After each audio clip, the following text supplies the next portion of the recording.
1 billion pala ang alok na si Bongo kay former Senator Antonio Trillanes. 1 billion. Meron pang sinabi na sky's the limit. Siguro kung doon sa 1 billion na yon ay baka pwedeng tumaas pa. Depende sa kanilang mapagkakasunduan.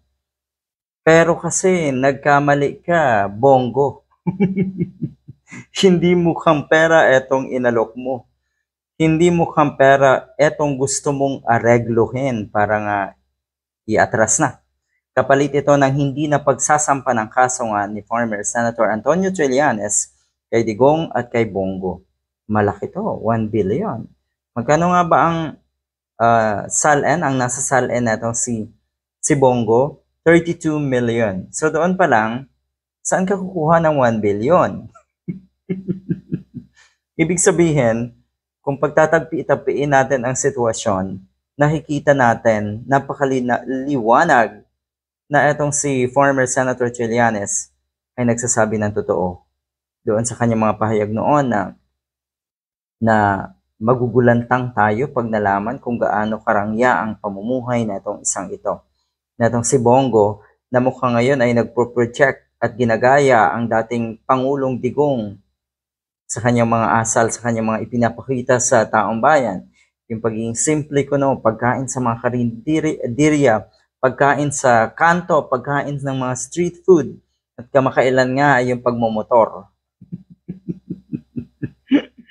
Yun lang. Sky's the limit daw ang sinabi na suhol na itong si Bongo kay former Senator Trillanes. Ito yung sinasabi na bawat isa sa atin talagang makakatagpo ng katapat. At ito yung naging katapat ni Bongo na hindi nabibili ng pera. Kung noon marami kayong nasuhulan, na marami kayong naareglo, marami kayong nabusalan, diba, ng pera, sabihin na natin. Ngayon, may isang Senator Trillanes na hindi madadala sa pera nyo. Yun lang.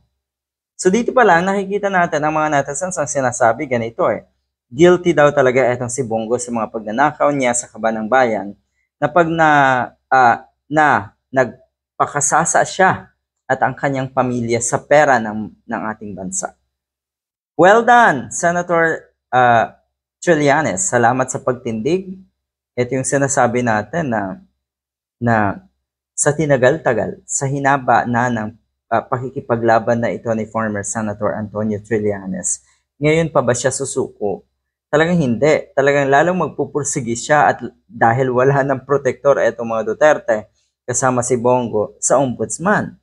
At ito na nga yung simula ng sinasabi niya na lahat ng binaluktot ni Digong ay unti-unting tinutuwid kasama si Trillanes at ang ating gobyerno. Well done, laban sa mga katiwalaan sa gobyerno, kaya madaming pangit na nilalang ang galit na galit kay former Senator Antonio Trillanes, yung pangit na nilalang. Anyway, mas naniniwala sa tingin ko ang mas nakararaming kababayan natin at lahat ng naniniwala kay former Senator Antonio Trillanes sa tingin ko rin ay nasa tamang kaisipan.